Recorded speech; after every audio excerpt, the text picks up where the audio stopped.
and get to the chapter 2. I believe we stopped at 2.5, right? So we continue with a story of derivatives, and we also had a little quiz. I hope it was an enjoyable exercise. It was something related to that square root formula, right? The fact that derivative of a square root is equal to 1 divided by 2 of those square roots. So we should use this to do problem, let's see, number 16, right? That's what we had for the quiz.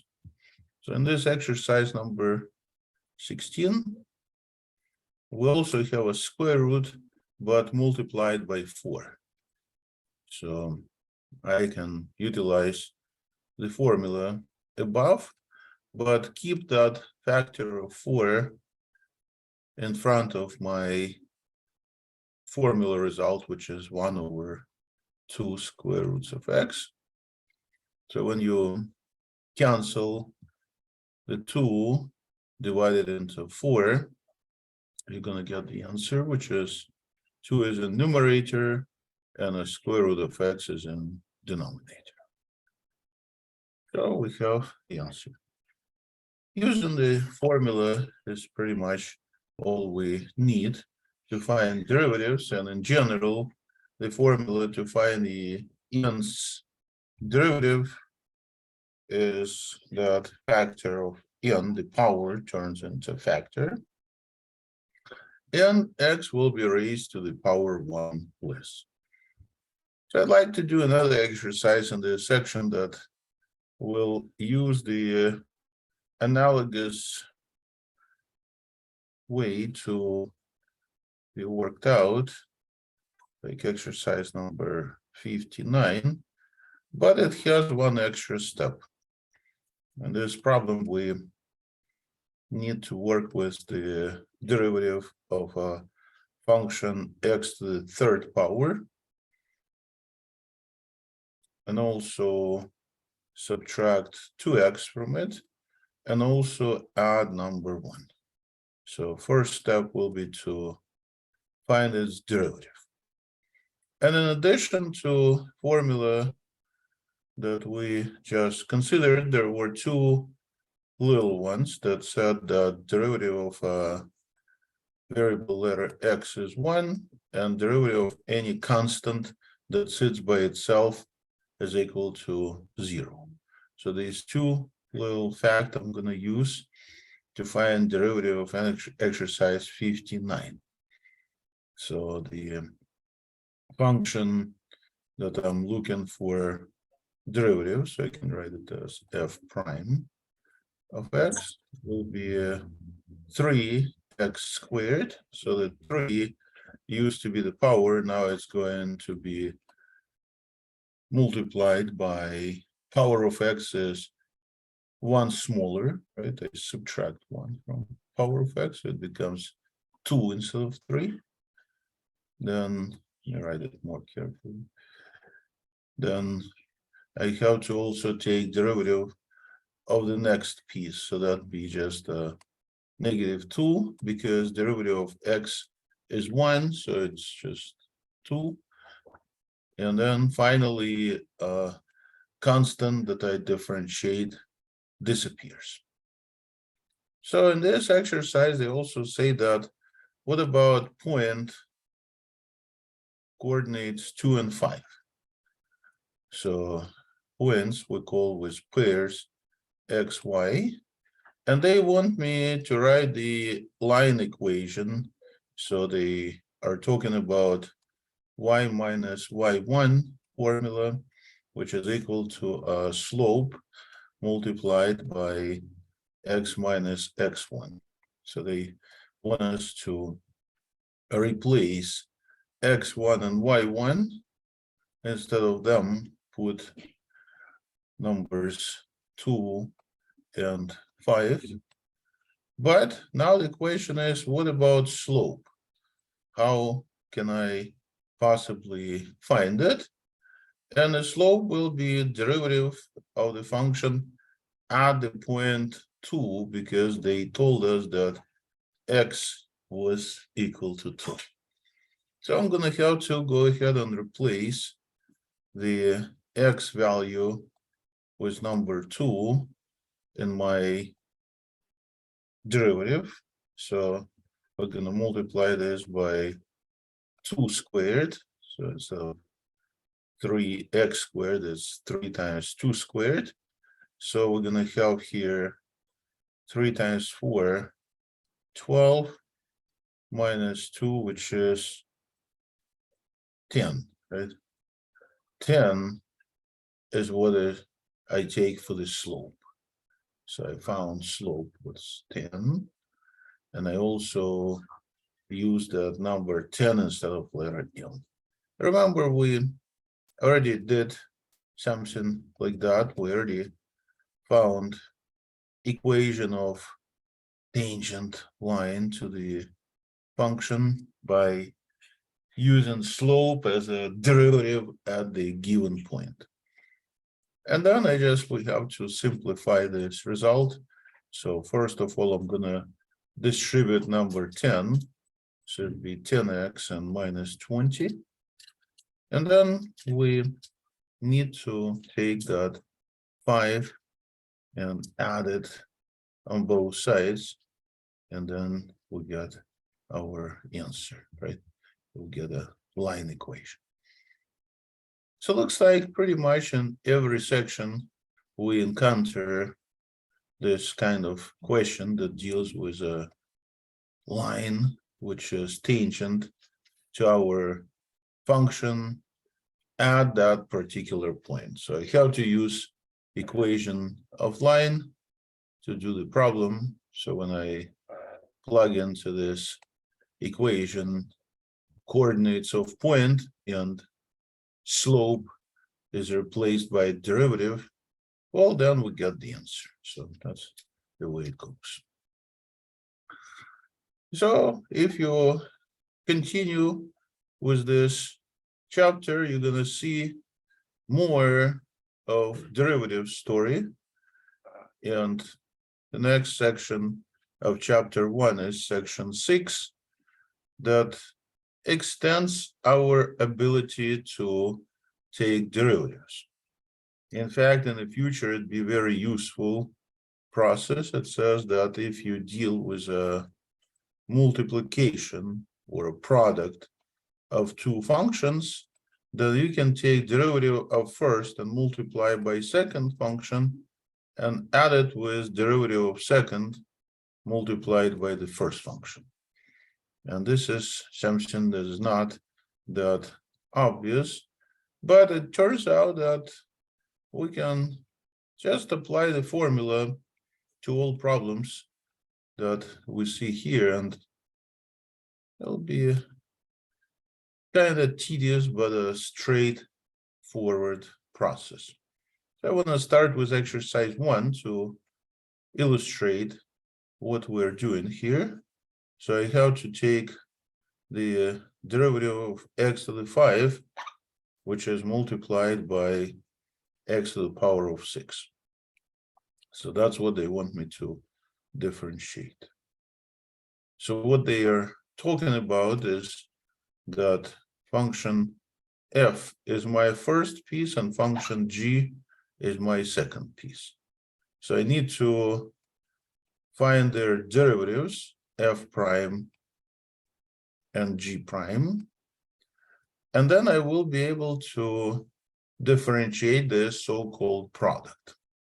So I can find the derivative of function f prime, as usual, using the formula on the upper right corner. So that'd be 5x to the 4th, right?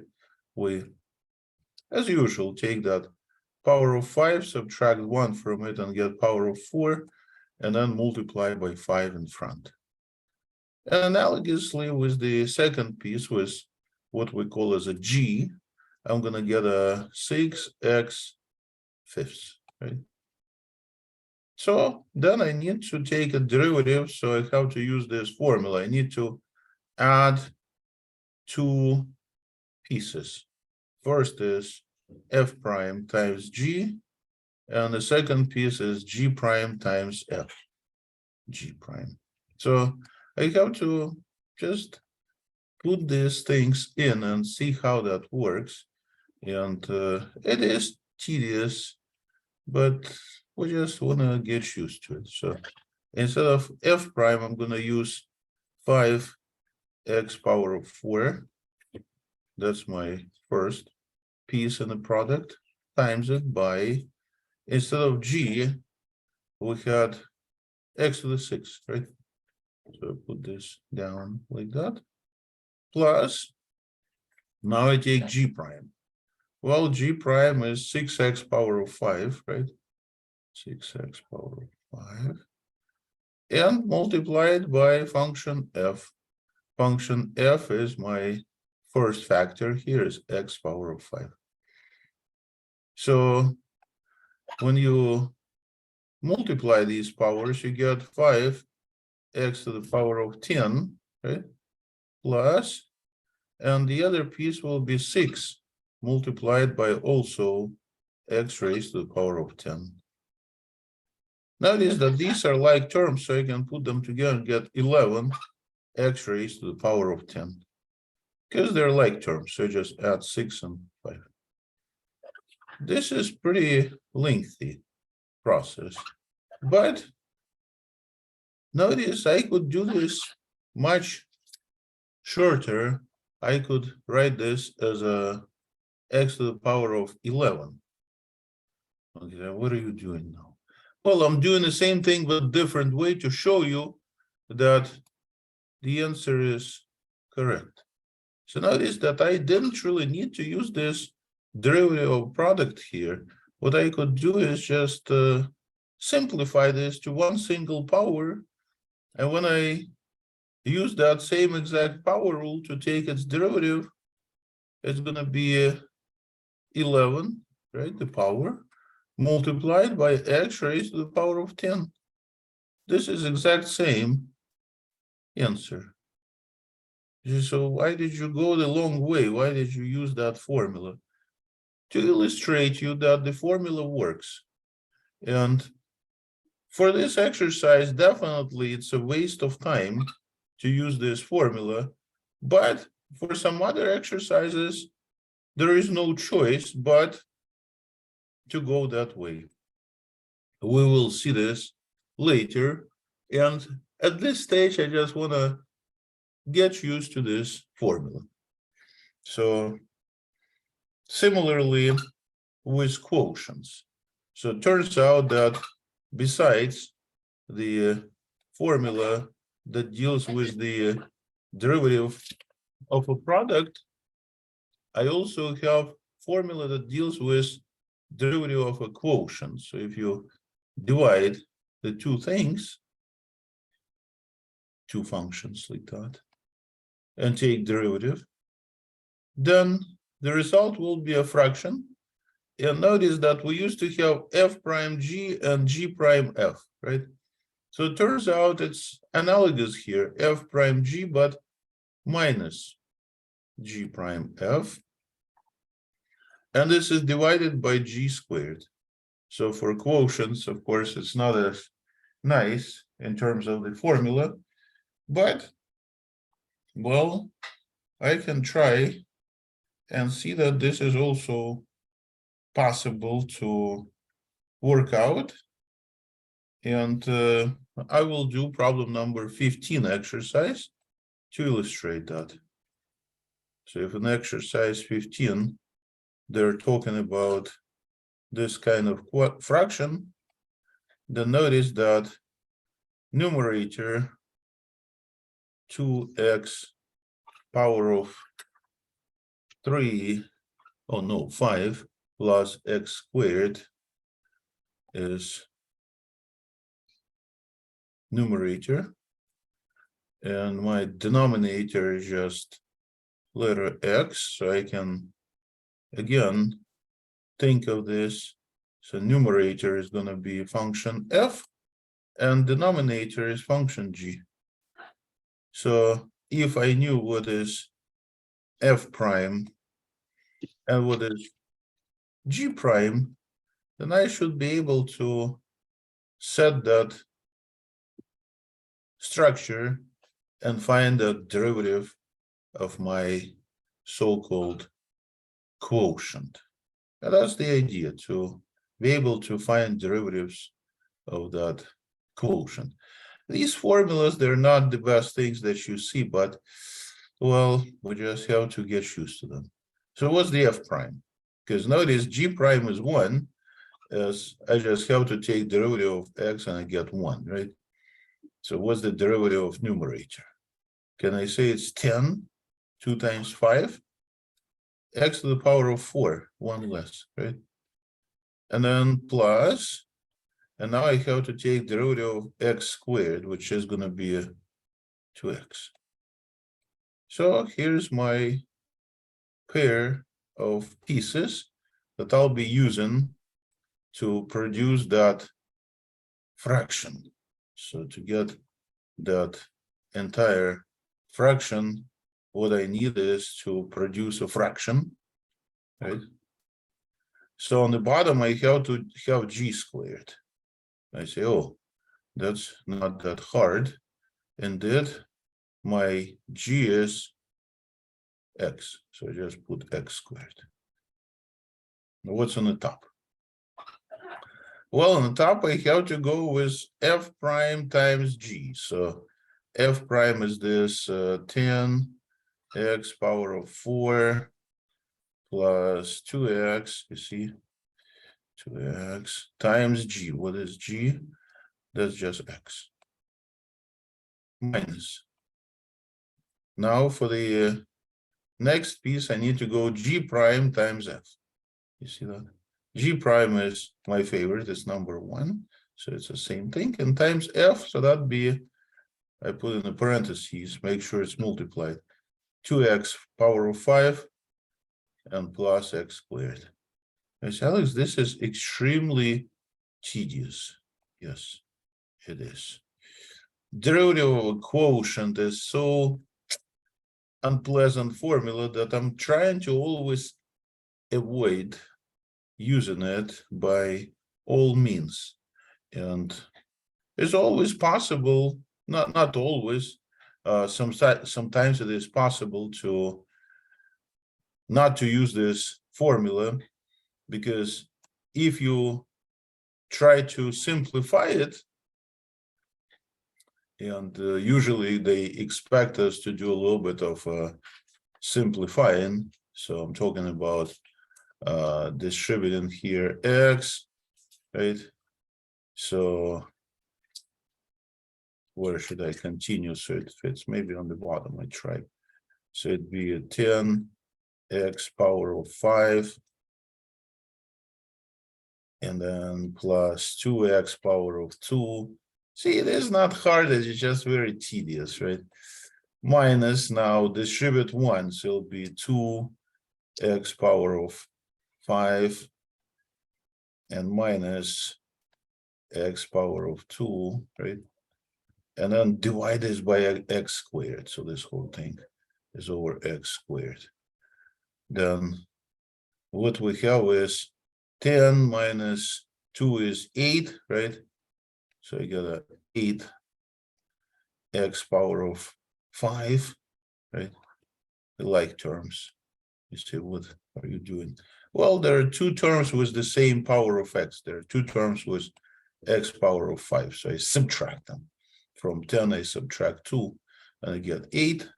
Well, it's just some random bunch of numbers. So there's not much we can do but just put them together. So 2 minus 1 is 1, so it'd be just x squared, right? And you divide it by another x squared. So this is not very nice looking expression. I know it, but I can do my best to avoid using this formula, even though they say use quotient rule to do the problem. But they also say, do it the other way, divide the expression. So they actually wanted me to also do the same problem the following way. Take this function, numerator 2x5 in exercise 15 plus x squared, and divide this by x like that. I can break this into two fractions because one fraction with denominator x will give me two separate fractions with the same denominator. So we get 2x to the fourth plus x. So if I simplify this first, then I can take a derivative. So if this is my function f without any quotient, then f prime, derivative of it, is going to be what? 8, isn't it? Say why 8? Well, 2 is here, and now you have to multiply it by 4. 2 times 4, right? Because 4 gets on the ground, that's how I get 8. And what power of x? 1 smaller, 3, plus 1, right? Derivative of x is 1. So please notice that if I do the same exact bunch of steps as with the previous exercise in here, in other words, if I split that stuff, that fraction, which is 8x5, and also x power of 2, well, it's Alex, it's minus, not a plus. Yes, better put minus the way it's supposed to be. So minus. And then divide by x squared, I should get the same exact thing. Look at that. If I divide this by x squared, look at what's going to happen. 5 and 2, I subtract those powers, it'll be 8x cubed, right? And then divide x squared by x squared becomes exact same thing, which is going to be x squared. I say, Alex, but you got this minus and there is plus. Yes, I think I wasn't careful because I think that this is a plus, right? Because we have 2x squared minus 1, so it's positive x squared. So it actually has to be a plus here and be a plus here. And you can see that it's so easy to get mixed up in this science and everything. And that's, again, the reason why I always very hesitant using this derivative of quotient formula, unless I absolutely have to do that. We will see the examples where we have no choice but to use this tedious looking formula for a quotient, as well as for the product. And in the next sections, we will encounter them. And well, I guess I'll try one more exercise here. It's like problem number 35, where one can say maybe there is no way, but we have to use that formula in the problem. And I would say not really. Look at exercise number 35. Looks like today is gonna be a day of tedious exercises. But, well, sometimes you have no choice but to do a little bit of algebra. So that's all I can say. So what I need is to prepare, I'm gonna distribute a letter t over the second parentheses. So I'm gonna end up with t power of 3, right? T times t squared, the power will be cube. And then -3 I multiply by t squared. So the goal is not to have a multiplication of two parentheses, and that's why I want to distribute. So analogously with the other two, so I'm going to have to multiply like 2 over t by t squared. Do you know that this is going to be just a 2t? I say, why is that? Well, because that t squared, I can treat as t times t. So one of them will be gone and the other t will stay. So you'll just get 2 times t. So the t, one of them will disappear. So I put a positive 2t. And then finally, I multiply 2 over t by -3. So it'll be -6 divided by t. This is what I can take a derivative without using any of these formulas and get myself a nice answer, right? I can differentiate first. There's going to be 3t squared. When you say, wait a second, but that's a t, it's not x cubed, it's t cubed. Well, it doesn't matter, x or t or any other letter, it's just going to take the power less by 1, just like that. So the next will be 6, right? -6, and now t will be raised to the power of 2 minus 1, which is just 1, right? Then we have only number 2 left from my next piece, because derivative of t, just like derivative of x, is equal to 1, right? So what's the next one? Well, the next one I should think of as a 6 times t to the power of -1, right? Because I need to get a power. So that -6 will stay unchanged. And then it will be multiplied by -1. Remember, the power is going to be always multiplied by letter t. And the power is -1 minus another 1, right? Because we always have to subtract 1. Remember the formula? Subtract 1 from your power. So we put these two together as -2.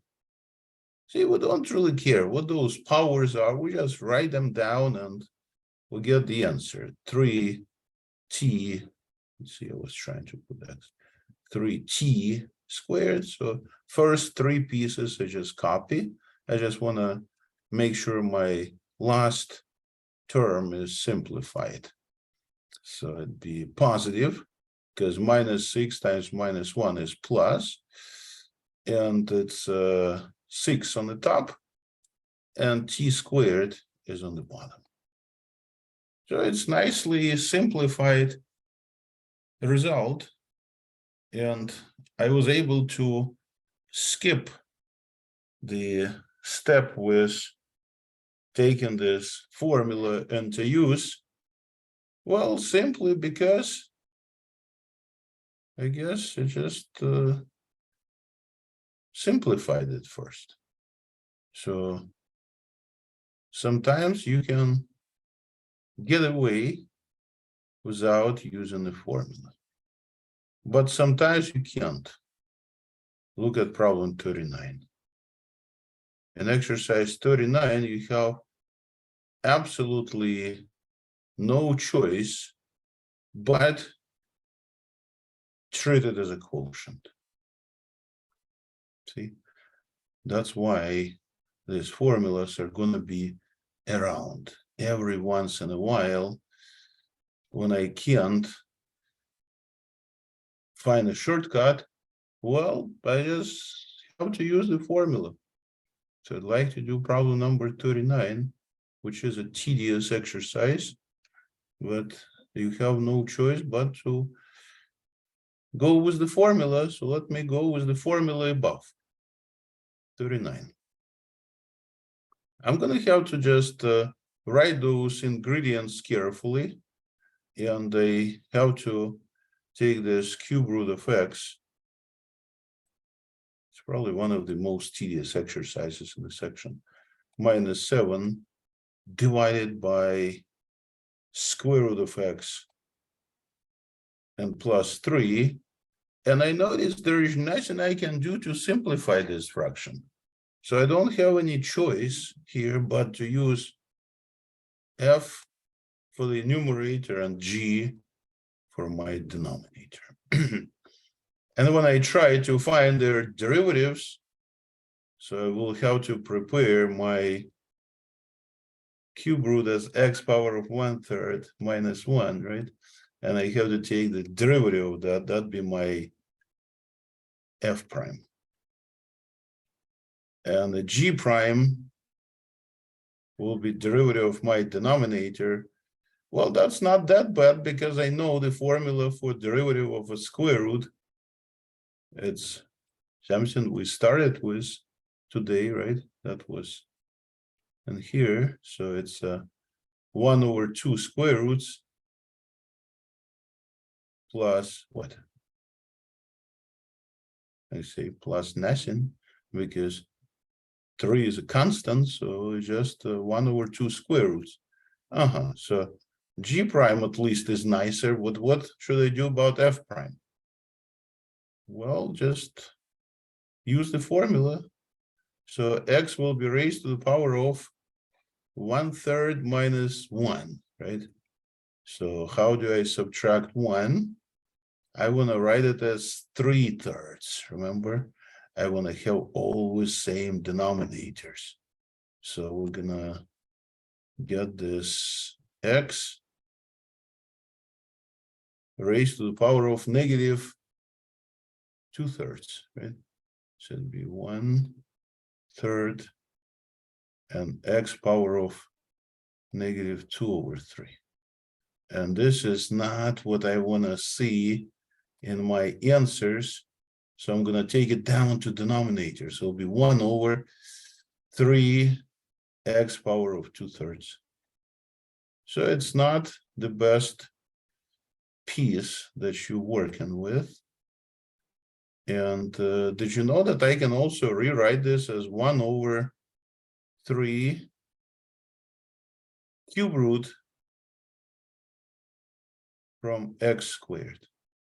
This is the way to rewrite back my power of 2/3 as a radical. This is my f prime. So this first piece and this is the second piece that I'm going to have to utilize in that formula. I don't think I'm going to ask you to do this kind of exercises. It's just torture, but one should be able to follow this because if you can do this problem, then you can do any exercise that you ever encounter, I guess, in this derivatives story. So once again, what are we trying to get? We're trying to write the fraction. The denominator will be g squared. Numerator will be f prime g minus g prime f, right? So that's our derivative formula for the quotient. And now I just have to put all these pieces in, such as f prime goes in the first place. It's a fraction 1/3 cube roots x squared. So this is my first factor that has to be multiplied by g. G is here. So I put in the parentheses, make sure it's multiplied. Square root x plus 3. So there is no point to simplify this. I think they just randomly thrown at you a bunch of functions that you just need to deal with and then set up the whole thing together. So now next piece is g prime, that 1/2 square roots of x, right? So that's next piece, 2 square roots. And then I multiply this by function f. This was my numerator, right? This cube root. Look at that. Cube root of x minus 7, again in the parentheses, so it's entirely multiplied. And we're almost done. I just need to put in my denominator this thing.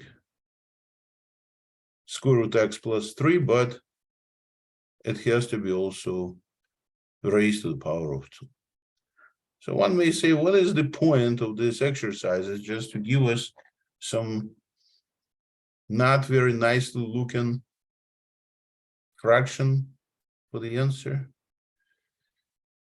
I guess so, but again, I promise not to select problems like that, but just do it once and you can see that things could be not as bright as possible.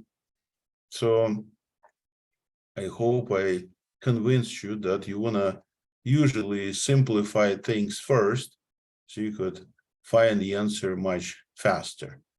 So let me try exercise number 13 for you. That will be definitely much better when you simplify it.